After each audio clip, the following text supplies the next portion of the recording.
그렇게 하고 내가 왔는지 모른다라고. 여러분 이러한 것들은 전부 상대적인 것이에요. 다른 사람들과 비교하였을 때에 다른 사람에 비하여서 조금 더 많이 한 그러한 것은 끝이 없는 것입니다. 그리고 그러한 사람들이 모인 곳에는 지금 세상도 그렇지 않습니까? 서로 자기가 잘났다고 서로 자기가 능력자라고 그러지 않아요? 어제 주일이었죠. 그랬는데 어, 이준석이라는 사람이 대권에 도전한다고 그 선언을 했나 봐요. 참 우리나라가 어떻게 이렇게 에, 되어져 가는지 참 기가 막히고 답답하고 안타깝더라고요. 내가 이 나라를 세우겠다는 거죠. 내가 과거에 얼마나 기여를 했는데 또 언론에서는 막 또 띄워줘요. 박근혜 대통령을 당선시켰고 윤석열 대통령을 당선시켰고 했던 당사자라는 거예요. 국민들이 평가하고 판단하는 거죠. 네. 20대 때 대단한 능력자. 자긴 능력자라는 거예요. 뭐 케네디도 뭐 30대 때 또 누구야? 그 오바마인가 누군가 뭐 하면 그러면서 자기가 지금 이 대한민국을 여러분 그거는 자기가 그러는 게 아니고 타인이 평가하는 거죠. 잠언에 있는 말씀을 보면 타인이 너를 칭찬하게 하고 너는 스스로 칭찬하지 말라. 스스로 칭찬하는 것은 어리석은 것이라는 거예요. 자, 이 세상에서도 우리가 그런 사람들 때문에 그런 사람들을 보아야 하는 괴로움 때문에 적잖이 고통을 받고 있는데 악인들이 날뛰는 모습을 보면서 거짓된 말도 자꾸 반복해서 듣다 보면 진짜 그런가 이런 생각이 들거든요. 진짜로 여긴다는 거예요. 그런 사람들이 지금 날뛰는데 천국에 가서 만일에 어떤 선행으로 말미암아 내가 세상에서 무엇인가 많은 것을 기여했다라고 하는 것 때문에 천국에 가게 된다면 그건 천국일 수가 없어요. 오히려 천국에 온 자들이 당신은 어떻게 해서 왔습니까? 라고 묻게 되겠죠. 성도들 간에 남성과 여성은 없지만 성도들 간에 교제가 있고 또 천군 천사와 함께 하나님을 찬양하고 어린 양이신 우리 주 예수님을 찬양하고 대단히 무한히 영구히 그런 아름다운 세계가 펼쳐질 것인데 거기 온 사람들 중에 당신 어떻게 해서 왔습니까? 라고 하면 저는 정말 아무 공로도 없어요. 저는 사랑받을 자격도 없고 구원받을 자격도 없는 사람인데 왔습니다. 대표적인 인물이 누구일까요? 예수님 십자가에서 돌아가실 때에 양쪽에 있었던 강도 중에 한 사람, 한편 강도가 구원을 받죠. 여러분 그 오른편 강도가 아니에요. 성경에 보면 오른편에 있었다, 왼편에 있었다, 그 구원받은 자가 어느 쪽에 있었다는 얘기 하지 않습니다. 한편 강도, 양쪽에 있었던 강도 중에 한 사람이 주님 앞에 긍휼을 구하잖아요. 그래서 내가 오늘 나와 함께 낙원에 있으리라라고 말씀하시며 구원을 선포하시지요. 누가 증언하겠습니까? 저는 과거를 생각만 해도 낯이 뜨뜻하여 정말 저는 이곳에 올 자격이 없는 인생입니다. 그런데 우리 주님 십자가 처형당하실 때 정말 감사하게도 하나님의 전적인 은혜로 제가 그 한쪽에 있었지 않겠습니까? 그런데 보니까 우리들과 다르다는 거죠. 주님께서 그렇게 억울하게 돌아가시는데도 불구하고 그 얼굴이며 눈빛이며 입에서 나오는 말씀이며 그 모든 몸 자체가 말씀이 육신이 되셨다는 게 무슨 뜻이에요? 그냥 모든 언어나 행동이나 이 모든 것이 일치가 된 그냥 말씀 그 자체이셨던 분이지 않습니까? 돌아가실 때는 달랐을까요? 돌아가실 때는 눈에 도끼를 품으면서 어디 너희를 두고 봐라. 이 다음에 내가 너희를 반드시 안 갚음할 거다라고 하시면서 그렇게 막 저주하고 포악을 떨며 그러고서 그러셨을까요? 아니에요. 말씀이 육신이 되셨다는 것은 한결같음을 말씀하시는 거예요. 온유하시고 겸손하시고 인자하시고 긍휼하신 성부 하나님의 성품을 어떠한 상황과 환경에서도 그대로 드러내신 겁니다. 여러분 우리들의 인생의 목표가 무엇이어야 할까요? 우리는 그리스도를 본받는 자가 되어야 하는데 대단히 세상에서 무슨 뭐 기여를 하는 이런 것이 아니에요. 예수 그리스도의 그 온유와 겸손하심을 본받아서 어떠한 상황과 환경에서도 변하지 않고 이랬다 저랬다 뒤엎게 하지 않고 앞에서는 이 말하고 뒤에서는 저 말하고 그러한 거짓된 삶을 살아가는 게 아니라 한결같은 하나님의 말씀, 하나님의 언약이 신실하시면 행동도 그러하시고 말씀으로 하신 그 모든 것들이 한결같으신 그러한 온유하시고 겸손하신 주님을 본받는 것이 저와 여러분들의 인생의 목적이 되어야 할 것입니다. 그래서 천국에 온 사람들은 아무 공로가 없습니다. 정말 은혜로 왔습니다. 아, 그래요? 당신도 그렇군요. 저도 그래요. 제가 얼마나 많은 살인죄를 저질렀는데요. 제가 저 세상에 살 때 얼마나 사람들을 미워했는데요. 미워하는 것도 살인이라고 그러셨잖아요. 심판받는다고 그러셨잖아요. 그런데 주님께서 저를 용납해 주셔서 주님께 돌아온 것밖에 없는데 지나고 보니까 돌아온 것도 제가 하나님을 믿게 된 것도 예수 그리스도의 십자가의 은혜가 믿어진 것도 하나님께서 주신 선물이었어요. 전적인 하나님의 은혜였습니다. 라고 하는 천국에서의 그 모든 백성들이 천국 백성들이 서로 주님만을 찬양하며 하나님만을 높여드리며 정말 하나님은 대단하세요. 어쩜 그 지혜가 그렇게 무궁하시죠? 어떻게 그렇게 창세전부터 성자 예수님을 보내실 그런 계획을 세우시고 아담이 범죄할 걸 아시면서도 믿어주시고 하나님이 정말 그러실 수 있을까요? 와, 우리는 하나님을 찬양하지 않을 수 없어요. 그러니까 천군 천사들이 거룩하다 거룩하다 거룩하다 하면서 막 이렇게 또 취임새하면서 호응을 하고 여러분 이게 천국이에요. 어디 가서 무슨 명함을 내밀어요. 그러니까 그 삶을 이 땅에서도 우리가 살아내야 하는 거예요. 무슨 일을 조금 했더라도 어떤 일을 조금 했더라도 주님의 은혜로 한 것입니다. 행하게 하셔서 하신 것입니다. 저는 도구일 뿐입니다. 이렇게 삶을 살아내다 보면 여러분 바울 사도는 뭐라고 고백을 하였지요? 갈라디아서 2장 20절 여러분 잘 아는 내용의 말씀이죠. 내가 그리스도와 함께 십자가에 못 박혔나니 옛사람은 죽은 거예요. 옛사람이 뭐예요? 세상에 대한 야망들이죠. 성공하고 싶은, 칭찬받고 싶고, 높은 자리에 올라가고 싶고, 만족하지 못하고 점점 더 그 목마름 속에 마실 물이 없어 갈함이 아니라 먹을 양식이 없어 주림이 아니라 하나님의 말씀을 듣지 못한 기갈이라 말세가 되면 이러한 때가 온다고 아모스 선지자를 통해 하나님이 예고하셨거든요. 말씀을 통하여 충족되지 않으니까 세상적인 것을 통해 충족하려고 하는 거예요. 하나님을 통하여서 충족을 못하니까 내가 신인데 하나님 필요 없는 거예요. 저들의 그런 삶은 하나님 필요 없습니다. 자기의 생각과 기준과 모든 것이 절대적인 가치를 두고 있기 때문에 자기를 신으로 숭배하는 겁니다. 자기 자신이. 자아도취에 빠져 사는 거죠. 나르시시즘이라고 하죠. 나르시스라고 하는 사람이 어느 날 우물가에 이러고 보니까 너무너무 잘생긴 그 모습에 반해가지고 그래서 우물에 빠져 죽었다잖아요. 여러분 나르시스트 자기 자신의 자아의 도취에 빠져 사는 인생들이 지금 우리 모두도 그게 다 우리의 옛사람이에요. 저와 여러분들에게 있는 죄의 성향들입니다. 근데 그것이 만족이 되지 않으면 막 못 견디는 거예요. 다른 사람을 괴롭히는 겁니다. 왜요? 내 안에 있는 욕망을 채우기 위해서. 다른 사람을 괴롭히는 것은 사실 자기 안에 있는 내면의 것을 채우지 못하는 데서 표출되는 것들입니다. 그런데 예수 그리스도와 함께 옛사람에 대하여 육체의 정욕, 안목의 정욕, 이생의 자랑 이러한 것들에 대해 이게 그래서 그랬구나. 성령님이 우리 안에서 무엇을 조명하게 하세요? 우리들의 옛 본성에 대하여 죄의 성향에 대한 것을 보게 하시는 거예요. 그러니까 여러분 우리의 자녀들을 위해서나 어린이라 할지라도 성령의 충만함을 위해서 기도해야 합니다. 이제 자녀손들이 이렇게 우리는 나이가 더해가고 후세대들은 나이가 이제 점점 이 세대의 주역들이 되잖아요. 태중에 있는 아기에서부터일지라도 성령의 충만함을 위해서 기도하고 온유하고 겸손하신 주님을 닮은 그러한 자들이 되도록 기도하게 되면 성령의 충만함, 하나님의 신에 사로잡혀 지혜의 신이죠, 총명의 신이죠, 모략의 신이죠, 재능과 지식과 여호와를 경외하는 신이세요. 성령 하나님이 내주하셔서 그 생명들을 주관하시고 다스리게 될 때에 여러분 곁길로 갈 수가 있겠습니까?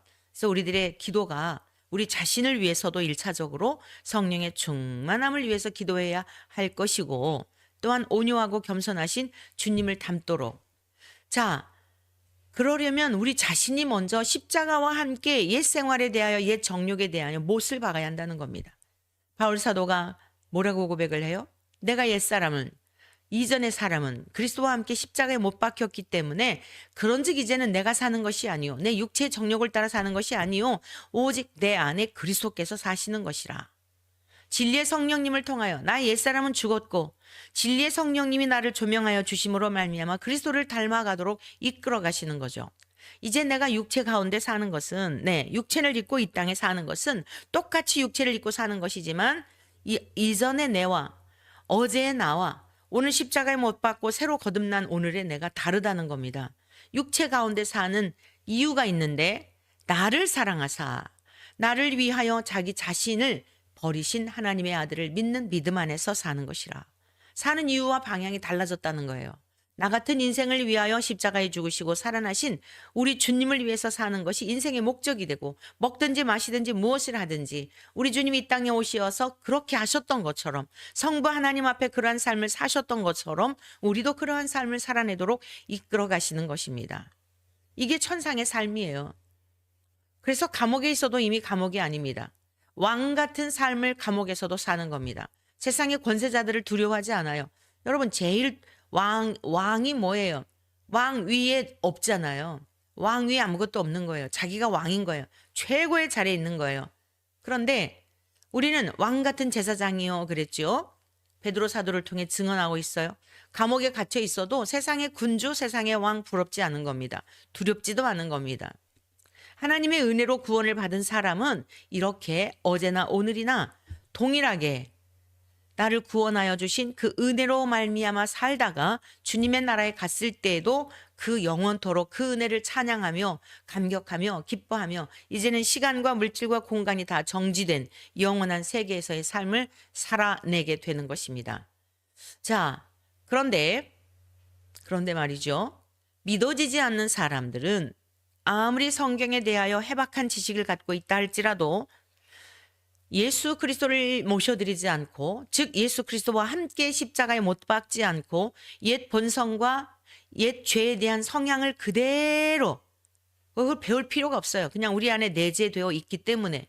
그래서 그러한 삶을 사는 자들은 어떠한 현상들이 나타나느냐? 악한 세대, 마음에 자기들의 있는 그 육체의 정욕, 안목의 정욕, 이생의 자랑 이것조차도 오히려 그것을 충족시키기 위한 것으로 하나님의 말씀을 도구로 삼는 이 악한 사람들은요. 예수님을 눈앞에 보고서도 믿지 않습니다. 그 말씀의 성취가 되어서 이 땅에 오신 주님인데도 믿지 않는 거예요. 마태복음 16장 1절의 말씀입니다. 바리새인과 사두개인들이 와서 예수를 시험하여 하늘로부터 오는 표적 보이기를 청하니 누구보다도 구약의 말씀을 잘 알고 있고 옛 선지자들을 통하여 예언된 대로 오신 예수님을 보며 딱히 겹쳐지는 거예요. 구약에 말씀하셨던 예언자들의 내용과 저분이 하시는 일들이 일치가 되네? 이분이 누구지? 라고 하여야 하는 것입니다. 그런데 사두개인이나 바리새인, 이 사두개인은 조금 달라요. 이 사람들은 정치적인 사람들이죠. 천사도 부활도 죽음 후의 내세를 믿지 않는 사람들이에요. 예수님을 책잡기 위한 그 마음으로 온 겁니다.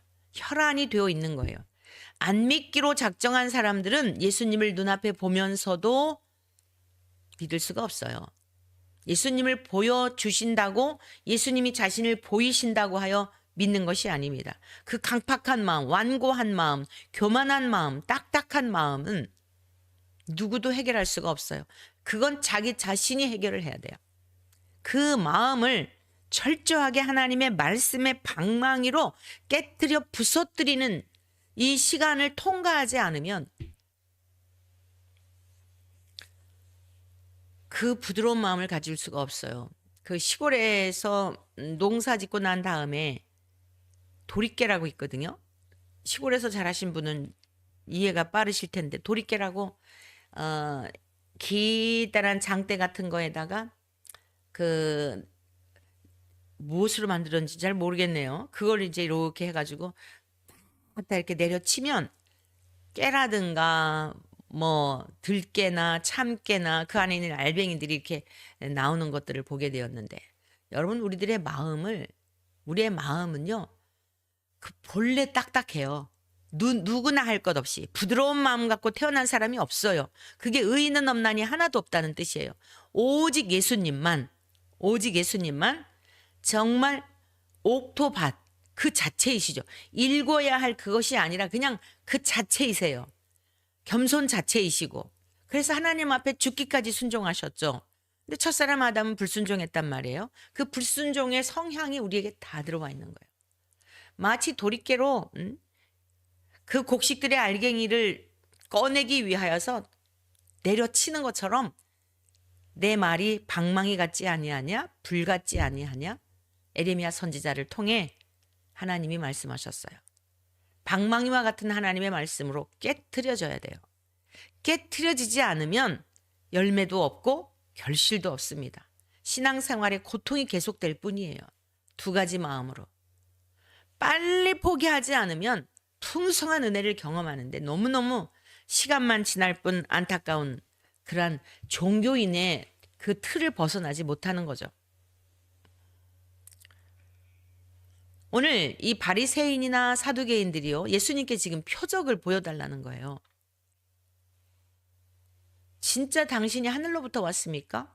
그러면 하늘로부터 오는 표적을 보라는 거죠. 그러면 예수님께서 보이신 표적이 부족해서일까요? 예수님이 하늘로부터 오신 분임에 대한 것을 충분히 사람들이 알 수 있도록 드러내셨는데, 나타내셨는데, 마음을 딱 닫아두고 아무리 많은 표적을 보여주어도 이 악한 세대의 이 사람들의 특징은 안 믿으려고 작심을 하였기 때문에, 교만하기 때문에, 그 본성에 대하여 포기하지 않기 때문에, 내가 옳다 하는 바를 해치하지 않기 때문에 계속 충돌이 있는 겁니다. 본문의 말씀과 유사한 내용이 마태복음 12장 38절 우리가 배워왔어요. 거기에서도 이제 요나의 표적에 대한 말씀하셨죠. 오늘은 간단한 내용의 말씀이지만 좀 더 길게 앞부분에서는 우리가 배워왔었던 내용인데, 예수님은 모든 사람이 구원받기를 원하시는 분입니다. 여러분, 예수님은 모든 사람이 구원받기를 원하세요. 하나님은 모두에게 기회를 지금도 주고 계시고 이전에도 주셨어요. 앞으로도 주실 거예요.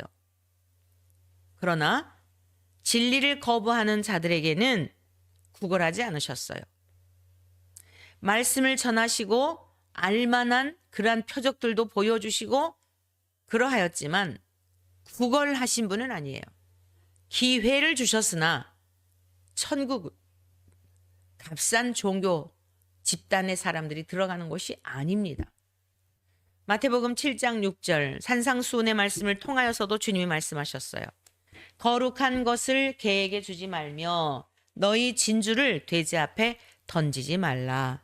그들이 그것을 발로 밟으며 돌이켜 너희를 찢어 상하게 할까 염려하라. 거룩한 것을 개에게 주지 말라는 거예요.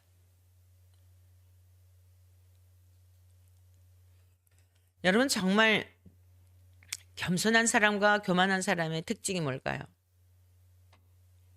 주제를 인식하는 거예요. 겸손이, 어거스틴은요, 천국에 들어가는 세 개의 문이 있는데 첫째도 겸손이요, 둘째도 겸손이요, 셋째도 겸손이라 라고 하였어요. 천국에 들어가는 문은 겸손밖에 없어요. 우리가 가질 태도는 뭐냐? 정말 티끌에 불과한 인생입니다. 아무것도 아닙니다. 근데 이 마음조차 하나님이 우리에게 그런 부드러운 마음을 주셔야 해요. 그럼 우리는 아무것도 하지 말라고요? 아니요. 우리는 구해야죠. 마태복음 7장 6절 이하에 우리가 살펴보았는데, 거룩한 것을 개에게 주지 말며 너희 진주를 돼지 앞에 던지지 말라. 그들이 그것을 발로 밟으며 돌이켜 너희를 찢어 상하게 할까 염려하라. 우리 주님은 염려하지 말라 그랬거든요. 뭘 먹을까, 무엇을 마실까 이런 거 염려하지 말라 그랬어요. 그런데 지옥에 갈 것에 대해서는 염려하라 그러셨어요. 산상수훈의 말씀을 본문을 통해서도 염려하라. 너희가 내가 율법이나 선지자를 폐하러 온 줄로 생각하지 말라. 폐하러 온 것이 아니오 완전하게 하려 함이라. 주님이 이 땅에 오신 것은요, 믿음으로 받는 그것으로 인하여 우리가 천국에 가지만, 여러분 기억해야 될 것은 믿음으로 간다고 해서 아무것도 달라지지 아니하는 그것을 말씀하고 있지 않습니다. 주님은 분명하게 말씀하셨어요. 내 형제를 옛사람에게 말한 바 살인하지 말라. 살인하면 심판을 받게 되리라 하였다는 것을 너희가 들었으나 나는 너희에게 이르노니 형제에게 노하는 자마다 심판을 받게 되고, 여러분 우리가 얼마나 노합니까? 심판받을 인생들이에요. 그냥 자동으로 지옥 갈 수밖에 없는 인생들이에요. 형제를 대하여 라가라 하는 게 이제 그 유대인들에게 있어서 욕의 한 어떤 그런 것들인데, 라가라 하는 자는 공회에 잡혀가게 되고 미련한 놈이라 하는 자는 지옥불에 들어가게 되리라, 이렇게 말씀하셨거든요. 자, 하나님, 우리 주님은 염려하지 말라고 말씀하셨는데 오늘 본문의 말씀도 너희를 찢어 상하게 할까 염려하라 라고 말씀하셨는데 또 염려하라고 하신 말씀의 부분이 있는 거예요. 그게 뭐냐? 그러므로 내 형제에게 원망 들을 만한 일이 있는 것이 생각나거든 너는 먼저 가서 예물을 제단 앞에 예물을 드리려고 준비해 간 거예요. 그런데 그 예물을 드리려고 하는데, 하나님 앞에 예배를 드리려고 하는데 갑자기 형제에게 잘못한 것이 생각난다는 겁니다. 먼저 형제와 화목하고 그 위에 와서 예물을 드리라. 그러면서 너를 고발하는 자와 함께 길에 있을 때 급히 사화하라. 여러분 여기서 말하는 고발하는 자는 누구냐면 율법을 말하는 겁니다. 율법이 우리의 죄에 대하여 생각나게 가지고 지적하거든요. 그래서 우리가 말씀을 알아야 돼요. 내가 말씀을 모르면 내 죄가 뭔지를 몰라요. 용감하면 무식하다 그러죠. 말씀을 알면 알수록 내가 정말 아무것도 아니구나. 진짜 구원받은 게 은혜구나. 그래서 뭐라고 또한 말씀하셨어요? 너를 재판관에게 내어주고 그 고발하는 자와 함께 급히 사화하라. 율법 앞에 우리가 지킬 수 없다는 것을 항복해야 되는 거예요. 진짜 제 힘으로는 안 됩니다라고 항복을 해야 되는데, 그리하지 않냐고 뻣뻣하면 나 율법 잘 지켰어요. 나 율법에 흠이 없습니다. 거짓말이라는 겁니다. 율법이 정죄한다는 거예요. 요한일서에서는 너희가 죄가 없다 하면 거짓말하는 자라 그랬거든요. 그래서 빨리 나의 연약함에 대하여 고백하고 깨갱하고 하나님 정말 도와주세요, 이런 마음을 갖지 않게 되면 재판관이 옥리에게 내어주어 너를 옥에 가둘까 염려하라. 여러분, 옥에 가둘까 염려하라. 지옥에 갈까 그건 염려하라는 거예요. 이것을 베드로 사도는요, 너희 구원을 두렵고 떨림으로 이루라. 구원을 두렵고 떨림으로 이뤄야 되는 거야. 다 이루었다. 나는 이제 천국 갈 자격이 확실하다. 그것도 바람직한 자세가 아니에요. 내적으로는 확증을 주시지만 늘 우리의 삶 속에서는 누구든지 섰다 하는 자는 넘어질까 조심하라. 날마다 우리 자신을 쳐서 복종시키며 그런 삶을 살아내야 하는 것입니다. 그런데 이 지금 바리새인이나 사두개인이나 이런 사람들은 전혀 자기를 죽이거나 자기 안에 있는 내면의 모습을 들여다보거나 관심이 없었어요. 그리고 자기들의 의의를 주장하고 자기들의 의의가 옳다 여기고 예수님께서 그 많은 표적을 보여주셔도 믿지 않았던 겁니다. 주님은 그들에게, 알아보지 못하고 거부하는 그들에게 다음과 같이 말씀하셨어요. 마태복음 16장 2절 3절입니다. 예수께서 대답하여 이르시되 너희가 저녁에 하늘이 붉으면 날이 좋겠다 하고 아침에 하늘이 붉고 흐리면 오늘은 날이 굳겠다 하나니 너희가 날씨는 분별할 줄 알면서 시대의 표적은 분별할 수 없느냐라고 그들에게 툭 던지신 거예요. 야, 너희들 한번 생각해봐라. 하늘이 맑고 붉으면, 저녁에 하늘이 붉으면 날이 좋겠는데, 내일 날이 좋겠는데 그러는데, 날이 붉으면서 아침에 하늘이 붉고 흐르면, 하늘이 붉고 흐리면 오늘은 날이 굳겠다. 비가 오려나 분별한다는 거예요. 응? 너희들이 그쯤은 다 아는 거 아니겠느냐? 그런데 어떻게 시대의 표적은 분별할 수 없느냐는 것입니다. 하나님은 선지자들을 보내셔서 메시아이신 우리 주님께서 이 땅에 오시면, 그리스도께서 오시면 백성들이 알아볼 수 있도록 예고를 하셨어요. 자, 우리 예수님은 유대인 가운데 오셨잖아요. 그럼 유대인들은 다 기본적으로 선지자들을 통해 말씀을 주셨기 때문에 다 알고 있는 내용들이에요. 근데 이 말씀의 성취로 예수님이 눈앞에 계신데도 안 믿는 거예요. 그렇게 주님이 말씀하시고 기적을 보여주시는데도, 온갖 표적과 이적을 보여주시는데도 안 믿는 거예요. 답답하시죠? 그런데 이 시대를 살아가는 우리들의 모습이 그럴 수 있다는 것을 기억해야 합니다. 이게 2000여 년 전 주님이 오셨을 때에 주님을 만나서 이렇게 답답한 이런 모습을 보였던 그들에 관한 이야기가 아니에요.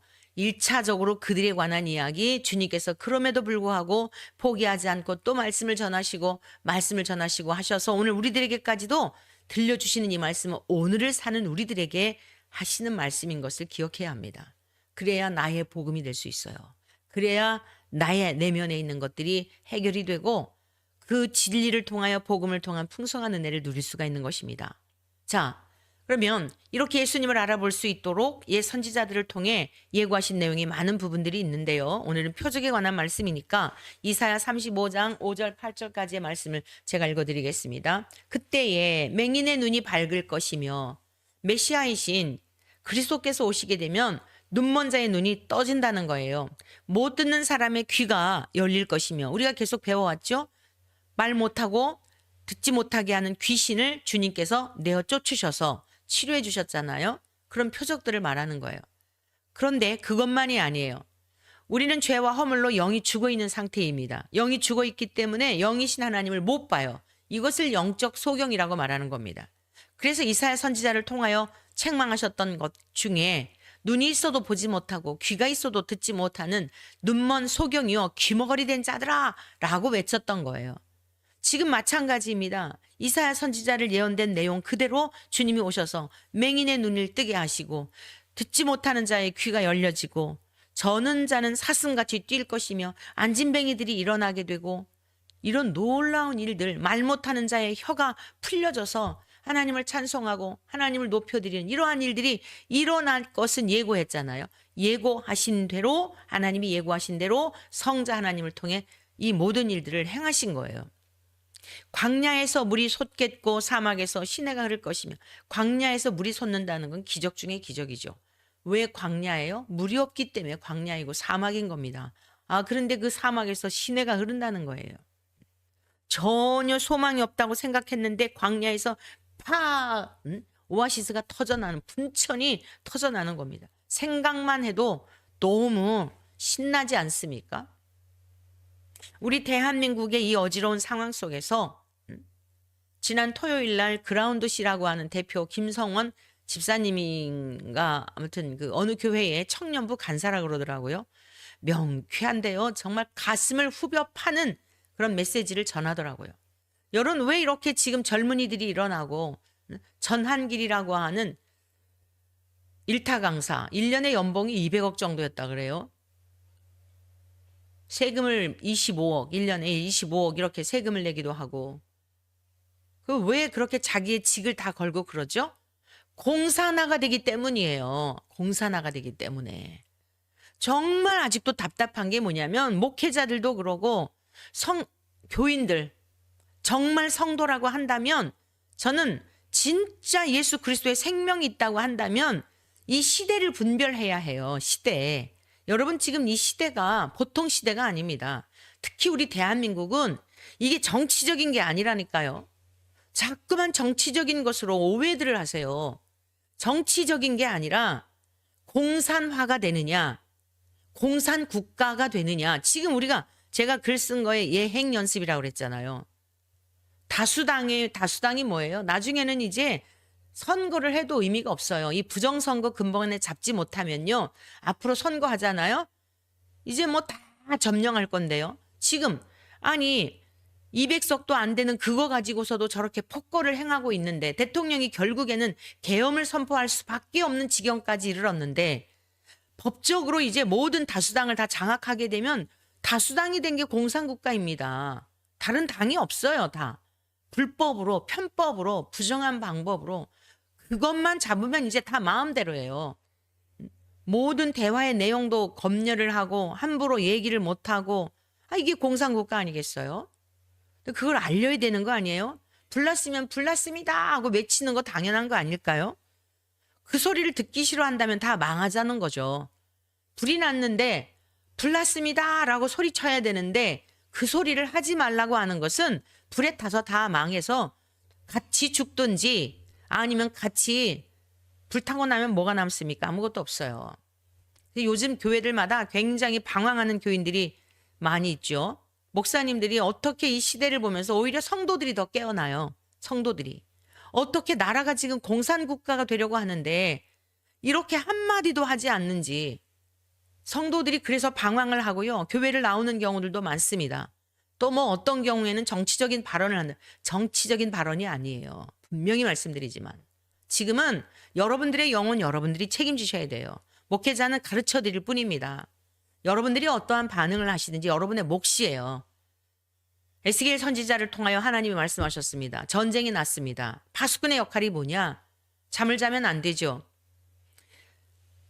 계속해서 적군들이 쳐들어오는지를 살피고 적군들이 오게 되면 깨워야 되는 거예요. 적군들이 들어온다. 적군들이 진격해 오고 있다. 그래서 이제 나팔을 분 거예요. 빵 하고 나팔을 불었는데 무슨 이 좋은 날 적군이 온다는 거야 라고 하면서 그 말을 농담으로 여기잖아요. 나팔을 불었는데도 전쟁을 준비하지 않았다면 그 핏값이 준비하지 않은 자들에게로 돌아간다 그랬어요. 그런데 선지자가 나팔을 불지 않은 거예요. 왜요? 기분 나빠할까 봐서. 눈치 살피느라고. 그러면 그 전쟁에서 패하게 되면 그 핏값이 누구에게로 돌아간다고요? 파수꾼에게로요. 목회자는 이 시대야말로 그 어느 때보다도 파수꾼 역할을 할 수밖에 없어요. 지금 대한민국은 공산국가가 될 지경에 이르렀습니다. 거의 100이라고 한다면 90 이상 기울었습니다. 여러분들이라도 깨어나서 아닌 것은 아니다라고 말해야 됩니다. 라고 일깨워주는 거예요. 전한기 씨가 그런 얘기를 했죠. 비판을 하는 거 뭐 누가 옳다 그러다는 나라를 살려놓고 난 다음의 이야기라는 거예요. 일단 대통령이 복직이 되어야 한다는 거예요. 그게 질서라는 거예요. 여러분 일개 집사님들도 그렇게 분별을 하여 자기의 직을 다 1년 연봉 60억 무엇이 60억이라는지 모르겠네. 하여간 막 200억 이렇게 연봉 그리고 이제 잘 나갈 때 그랬다는 얘기인지 어떤지 자기의 그러한 것들을 다 직을 걸고 여러분 그럴 정도라 얼마나 심각한지를 한 번쯤은 들어봐야지. 자꾸만 그것을 정치적인 것으로 생각을 한다면 어쩔 수 없어요. 당하고 난 다음에 그때 가서 깨닫는 거 아무 의미가 없습니다. 지금 시대를 주님께서 말씀하신 이 시대의 표적은 분별할 수 없느냐? 이 시대라고 하는 것은 뭐냐면 때를 말하는 거예요. 예언된 대로 왔는데 내가 왔는데 너희들은 보면서도 그렇게 못 깨닫느냐? 그 말씀입니다. 예수님이 지금 예언된 대로 왔는데 뜨거운 사막이 변하여 못이 될 것이며 메마른 땅이 변하여 원천이 될 것이며 승냥이에 눕던 곳에 풀과 갈대와 부들이 날 것이며 거기에 대로가 있어 그 길을 거룩한 길이라 일컫는 바 되리니 깨끗하지 못한 자는 지나가지 못하겠고 오직 구속함을 입은 자들을 위하여 있게 될 것이라. 우매한 자들은 그 길을 다니지 못할 것이며. 바리새인들, 사두개인들 우매한 자들이었어요. 이 시대는 안 그럴까요? 아무리 외쳐도 지금은 총과 칼로 전쟁하는 게 아니라니까요. 핵폭탄을 터뜨리는 그 미래의 전쟁만이 아니라 지금은 더 무서운 사상 전쟁이에요. 근데 다 가스라이팅 당해가지고 분별을 못하는 거예요. 그냥 감아버리는 거예요. 무슨 지금 시국에 대한 이야기를 하면 들어보고 왜 저렇게 애통하며 그러실까? 여러분, 제가 총선 전에 여러 차례 얘기 드렸잖아요. 얼마나 애통하면서 울면서 그곳에서 기도하고 외쳤습니까? 교회 설교 시간에 그 정말 요즘 그 젊은 분들이 나와서 외치듯이 저는 그거 보면서 막 마음이 후벼 파져요. 왜요? 제가 그러한 삶을 맛보았었으니까요. 그 답답함을 보았으니까. 이거 정말 큰일 났다. 근데 그 분들의 그런 막 그 남자분들이 눈물을 훔쳐가면서 왜 그런가를 한 번쯤 들어봐야죠. 그거를 정치적인 것으로 치부해버리고 마음을 닫아버리는 건 어떻게 누구도 도와줄 수 없어요. 지금 얼마나 주님이 답답하셨겠어요. 너희들 성경을 잘 안다마는 어떻게 그렇게 시대를 분별하지 못하냐. 내가 지금 여기 오는 건 이미 심판이 예수님이 오실 때부터 심판이 시작된 겁니다. 예수님이 오시기 전에는 기회가 있지만요. 예수님이 눈앞에 계시고 보셨는데 지금 이 시대는 더더욱 그래요. 성경까지 주셨죠. 성령님까지 보내주셨죠. 이제는 더 이상 누구도 회피할 수가 없습니다. 지금 우리가 먹고 사는 문제보다도 훨씬 더 중요한 게 있어요. 정말 시대를 분별하며 무엇을 준비해야 할지, 하나님, 제가 정말 어떻게 해야 할지, 제가 바른 길을 갈 수 있도록, 진리의 길을 갈 수 있도록 일깨워 주십시오. 이 나라에 되어지는 여러 가지 일들과 말세 경고 설교를 여러분들 마태복음 24장 25장을 오늘 말씀 끝나고 나서 지금 우리가 이 시대를 분별해야 될 메시지가 뭐냐면 마태복음 24장 25장이에요. 언젠가 전쟁이 일어납니다. 여러분, 기근의 때도 와요. 갈수록 어렵습니다. 좋은 세상이 오는 거 아니에요. 오늘 아침에도 신문 헤드라인 뉴스 보니까 트럼프 대통령의 관세 전쟁이 시작됐다는 거예요. 우리나라도 예외가 아닙니다. 모두 다 각 나라의 통수권자들은요, 자기 업적을 위하여서 전부 자국을 위한 그런 정치를 펼 수밖에 없는 거예요. 여러분도 안 그래요? 내 집을 먼저 단돌이하고 내 집을 먼저 잘 살기를 일구기를 바라는 게 가장이고, 다 여러분들도 그렇지 않아요? 뭐 내가 지금 무너지는데 남의 집 도와주는 그런 사람이 어디 있어요? 내 집은 다 망해가지고 다 거리로 나가게 되었는데 다른 사람, 옆집에 있는 사람 도와주는 사람이 있나요? 그런 사람이 있다면 뭔가가 정신적으로 문제가 있는 거죠. 내 집 먼저, 내 자녀들 먼저, 그것이 기본이에요. 앞으로 갈수록 경제적으로 어려운 시대 점점 더 옵니다. 근데 우리의 생명을 잃어버리면 아무 소용이 없는 거예요. 경제적인 어려움이나 이런 여러 가지 이유도 무엇 때문일까요? 목숨 때문이에요. 오늘 주님께서 단호하게 말씀하셨어요. 마태복음 16장 4절입니다. 그렇게 표적을 보여줬는데도 못 믿고 주님 앞에 주님의 얼굴을 보면서도 하나님을 본 것과 같습니다. 그런데도 못 믿으니까 주님이 이렇게 말씀하세요. 악하고 음란한 세대가 표적을 구하나. 악하고 음란한 세대. 영적으로 음란한 것을 말하는 거예요. 음란이 뭐죠? 나의 남편, 아내, 이거는 1대1의 그 관계성 속에서의 지켜야 할 정절이잖아요. 그런데 남편이 있는데도, 아내가 있는데도 외도를 하면서 온갖 더러운 육체 쾌락을 위하여, 육체를 즐기기 위해 하는 그런 짓들을 말하죠. 만군의 주 여호와 하나님 한 분만을 경외하며 살아야 될 인생들이 세상을 사랑하고 돈을 사랑하고 쾌락을 사랑하고 자기를 사랑하기를 하나님보다 더 사랑하고, 디모데후서에 나오는 말씀이죠. 악한 세대의 말세의 특징에 대하여 자고하고 교만하고 자기 마음이 높아갖고 완고해서 절대 안 꺾는다는 거예요. 이게 말세에 나타나는 현상이에요. 설교를 들어도 내가 들을 것만 듣고, 그러니까 안 변하는 겁니다. 내가 들을 것만 듣고 불편한 건 뱉어버리고, 그러니까 여전히 그 문제가 있는 거예요. 내 문제가 그대로 쌓여 있는 거예요. 영적인 것만 아니라 육적인 것도 마찬가지예요. 육적인 것도 점점 갈수록 피폐해지는 거예요. 하나님 앞에 뭔가가 막히는 게 있으면 내가 이것 때문에 하나님의 은혜가 계속 흘러오지 못하는 건 아닌가라고 생각을 바꾸어서 하나님 앞에 씨름하여 내 육신의 문제를 문제가 아니라 정말 하나님과 나와의 관계성 속에서 왜 이렇게 영적인 그 귀한 생수의 강이 흐르지 못하고 이게 막혀버릴까 이래야 되는데 주님이 지금 그 말씀하시는 겁니다. 그리고 또 다른 표적을 구한다는 거예요.